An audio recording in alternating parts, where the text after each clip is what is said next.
Hey friends, I'm Mel and welcome to my kitchen. It is no secret that I love a good chicken dish.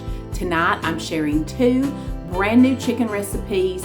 They are quick, easy, delicious, and on the healthy side. I've also got a healthy dessert for real this time, and I made some biscuits. It's hard to teach an old dog new tricks. Let's get started. We're starting with a very delicious, healthy, and flavorful chicken. I found this handwritten recipe in with my cookbooks. I had forgotten all about it. I will definitely type it up and link it below. We start with the marinade of 1/4 cup balsamic vinegar.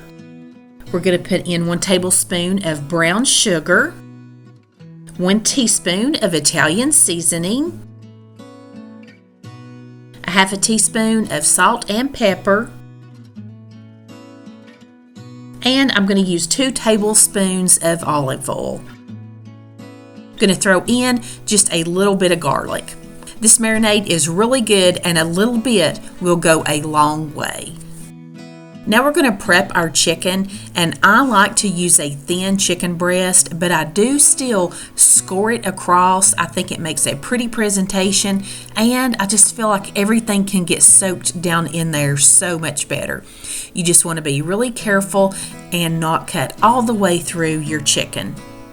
And the reason that I do like thin chicken breast, or I'll even butterfly, I just like it because they'll cook up a whole lot quicker. And just to kind of save on mess, I'm putting all of my chicken in a big gallon size zipper bag, and then I'm going to pour my marinade over into that and just squish it all around in there and make sure everything's coated and covered. And I cooked this within about 30 minutes of putting it in this marinade, but of course the longer it sits, the better it's going to get.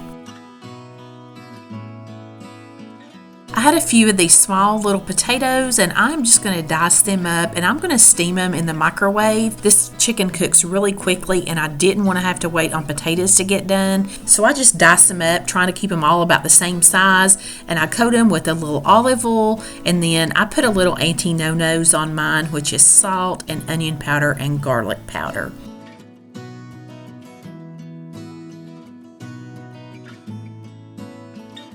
Once we get everything coated, I'm just going to put it over into a microwave safe bowl. I'm going to put a few little pats of butter on it. I'm just going to cover it with some saran wrap, and I just cook these in like 5-minute increments. I'll test them, and they are just done in no time. And I had to show you this huge red onion. Look how big. This was like bigger than the palm of my hand. But this is to go with our chicken dish. I'm just slicing up some red onion, and I like to keep it in little small kind of bite-sized pieces. And I'm just putting that in the bottom of a big casserole dish. And I'm also throwing in a little container of grape tomatoes that I've washed real good. And I'm going to cover all this with some olive oil. I'm going to hit this with just a little bit of salt, and then I'm just going to stir everything around in that oil to make sure that it's coated. Now we're going to take that chicken that's been marinating. We're just going to set it down in our casserole dish. It can be over the veggies and nestled all around it. Not only is this a delicious dish, it's also really pretty and very forgiving. And I always take my leftover marinade and kind of pour what's left over the chicken and veggies. It just gives just such a good flavor. And this is going in like a 430-degree oven for about 25 minutes. Look how delicious this is. If you want to, you can top this with mozzarella cheese and put it back in and let that get nice and crusted. But I honestly just love this chicken like this. I love the flavors of the balsamic vinegar and the Italian seasoning together. This is so good, and those little tomatoes just pop open, and the red onions have the best flavor. Even though this chicken dish is low calorie and good for you, it does not miss out on any flavor. Absolutely delicious. I had just a little handful of those potatoes, and I had some steamed California veggies. I just wanted to show you how juicy and flavorful this chicken is all the way through. Didn't even need a knife to cut it. It cut right with my fork, and I love a big bite with one of those blistered grape tomatoes on it. This is so good. Now we're moving on to something that's low carb and keto friendly, and it's a baked cracked chicken breast. I started with about 4 or 5 strips of bacon that I chunked up in fairly decent sized pieces. I didn't want them little bitty, and I just fried these up in my skillet, and then I took them out, but I did leave my bacon grease there in my pan. Again, I'm splitting my chicken breast in half to make them nice and thin so they'll cook up a lot quicker and a little more evenly for me. We're going to brown up these chicken breasts on top of the stove in this bacon grease, and we're going to hit it with a little bit of salt and pepper. I'm also going to season it up with a little bit of garlic powder and some paprika. And we're just going to cook it about 2 or 3 minutes on each side, and then when we flip it, we're going to season the other side. And I do add a little bit more butter into this bacon grease just to give it a little extra added layer of flavor. And you don't have to get this cooked all the way through. We're just getting a nice brown on it and starting up this seasoning process here. I love what paprika does to the taste and color of chicken. While that's browning up, we're going to work on a topping. I've got 4 ounces of softened cream cheese, and I'm adding in about a 1/4 teaspoon of garlic powder and onion powder. I'm also putting in a good sized tablespoon of powdered ranch dressing seasoning and just a little handful of shredded cheese. And if you had some green onion or chive to go in this, that would be really good, but you just kind of mix all that together and get it all combined. Now that our chicken is browned up, just going to put it over into a greased casserole dish, and we're going to take that cream cheese mixture and just put a little bit on each piece of chicken. I try to spread it out and get it just kind of all covered over the top of it. Now we're going to take that bacon and go ahead and just nestle it down into that cream cheese. This is why I liked mine in bigger chunks. I like that.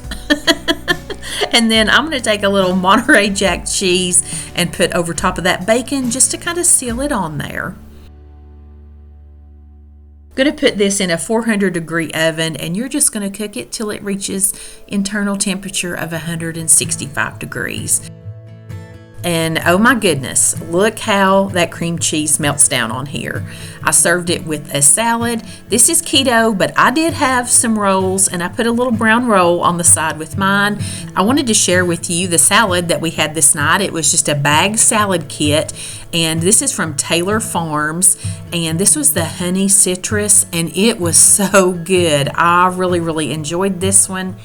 And then this is that famous brown bread from the Cheesecake Factory that they now sell in stores. I found this on markdown. Be sure and check your clearance bakery racks at the grocery store.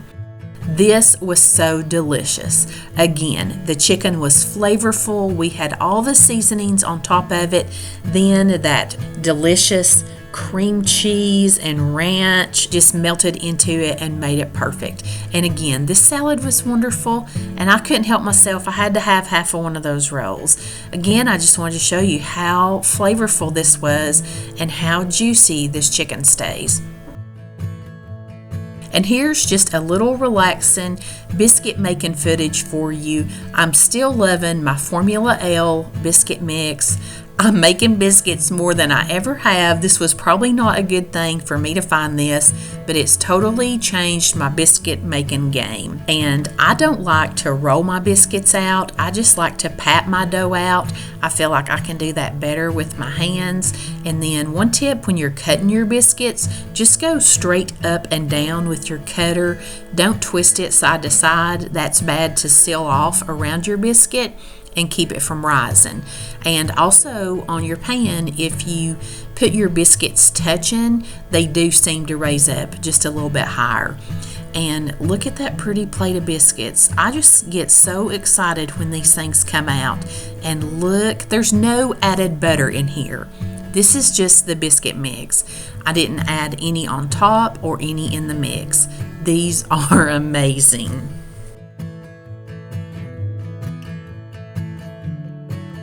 Can you believe the rise on these big boys? Let's get this one right here. Look at that. Oh my goodness. Wanted to share with you guys the jams that I am enjoying this spring just to eat on biscuits or whatever. I am loving this blueberry lavender jam. It is so delicious. And then I have 2 new jams. You can also just eat them on biscuits and stuff. But this blueberry lemon basil is wonderful on chicken, anything. It is wonderful to cook with, and it's good mixed in cream cheese too. I've been on a cream cheese kick. So that one for that. And Patrick's new favorite is this raspberry jalapeno. I want to say a special thank you to Jam and Jams for sponsoring today's video. If you have been around here, you have seen us eat so many of her jams. I have been using them for years and absolutely love them. Their jams are gluten-free, 100% dairy-free, vegan, and low sugar. They never have any artificial flavors or preservatives. They are a local family-based company in my area, but they do have an online store. They have something for every taste, from your classic fresh fruity jams to your savory and sweet pepper jams. They have our seasonal favorites. I'm always excited when a new season hits to see what Janice has come up with in the kitchen. And they have mini packs that you can get just a sampling of everything. They're great to use as toppings for pancakes, great to put in yogurts and make parfaits, or just to stir into your oatmeal in the morning. Many of these savory jams we use on sandwiches. We love to put them on top of burgers and dogs or to marinate meat in them. And they have given us a great discount today. Go to jamandjamstn.com, use the code SPRING, and you'll get 20% off a $30 order. I'll be sure and have everything linked down in the description box for you. Be sure to check them out for all your old favorites and these new seasonal items. The blueberry jams have been flying off the shelves. Friends, today I'm making some skinny chocolate chip cheesecake bars. I read this entire recipe thoroughly when I got excited so we wouldn't have another debacle with me thinking I'm going to make something a little bit better for us and it being full fat. So here we go. I'm going to start by making our crust. We're going to put in 3/4 a cup of graham cracker crumbs, and that would be about 4 or 5 full-size sheets if you need to make them in a food processor. But fun fact, they make graham cracker crumbs in a can and they're not very expensive. If you're a new cook, you may not know this. I did not know this when I first started cooking. Then we're going to mix in 2 tablespoons of melted butter. It'll begin to get kind of wet and crumbly. Now we've got an 8x8 square pan. I had my parchment paper wadded up because it does seem to help it lay flatter sometimes. And I'm just going to put it right down in here. I'm going to try to cut my edges a little bit. That seems to help.